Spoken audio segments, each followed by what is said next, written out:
அனைவருக்கும் வணக்கம். நிறைய பேர் கேட்குறாங்க, என்னுடைய டிட்டர்ஜென்ட் லிக்விடில் பெர்ஃப்யூம் வந்து நிற்க மாட்டேங்குது அப்படின்னு சொல்லி நிறைய பேர் வந்து கேட்குறாங்க. இப்போ அவங்களுக்கு என்ன பதில்னா, எங்கிட்ட வந்து பெர்ஃப்யூம் அந்த மாதிரி வந்து ரொம்ப நாள் நீடிச்சு நிற்கிற மாதிரி வந்து பர்ஃப்யூம் வந்து எங்கிட்ட இருக்குது.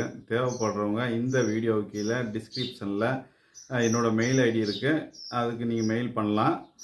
இல்லை அப்படின்னா இந்த ஃபார்முலா இப்போ நம்ம சொல்ல போகிற ஃபார்முலாவை யூஸ் பண்ணி பாருங்கள். உங்களுக்கு இந்த ப்ராப்ளம்லாம் வராது, டிரான்ஸ்பரண்ட் ப்ராப்ளமும் வராது, பர்ஃப்யூம் ப்ராப்ளமும் வராது. உங்கள்கிட்ட இருக்கிற பெர்ஃப்யூம் வச்சு நீங்கள் வந்து இந்த முறையில் நீங்கள் யூஸ் பண்ணி பார்க்கலாம்.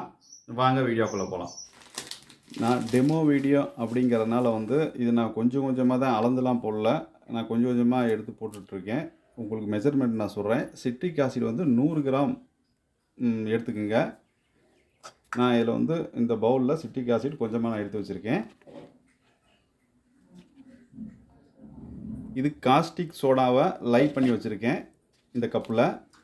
இப்போ இந்த சிட்ரிக் ஆசிடோட தண்ணி சேர்த்து நம்ம நல்லா மிக்ஸ் பண்ணிக்கலாம். காஸ்டிக் சோடா 5 கிராம்,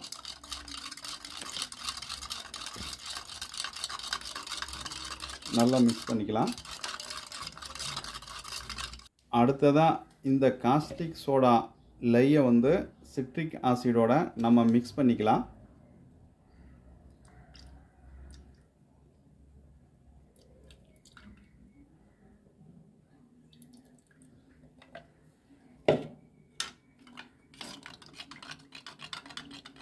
இப்போ அதையும் ரெண்டையும் ஒன்றா சேர்த்து மிக்ஸ் பண்ணிக்கலாம். இப்போது பேக்கிங் சோடாவை இந்த பவுலில் நான் கொஞ்சமாக கொட்டிக்கிறேன். நீங்கள் வந்து 20 கிராம் எடுத்துக்கோங்க.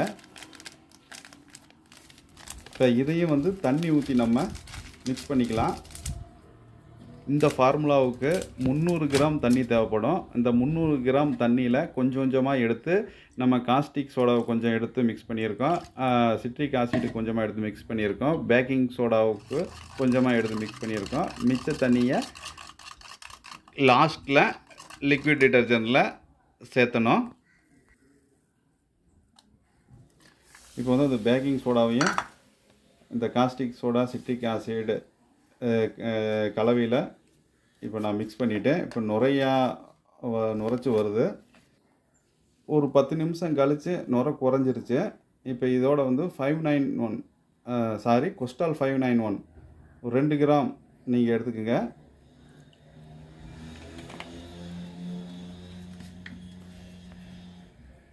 இப்போ அதை நல்லா வந்து கொஞ்சம் மிக்ஸ் பண்ணிக்கலாம். இப்போது நல்லா மிக்ஸ் ஆகிடுச்சு. இதோட SLES வந்து ஒரு 50 கிராம் இதில் சேர்த்திக்கலாம்.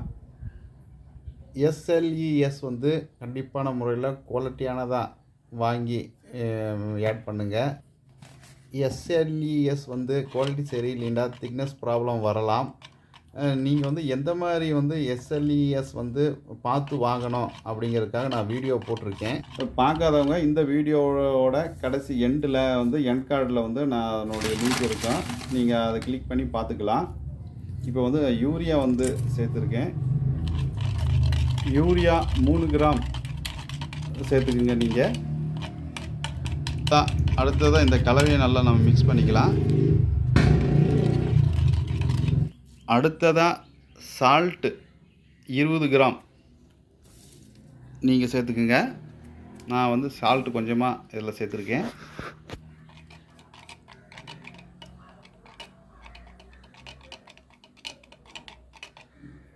இப்போ வந்து நல்லா திக்காயிருச்சு.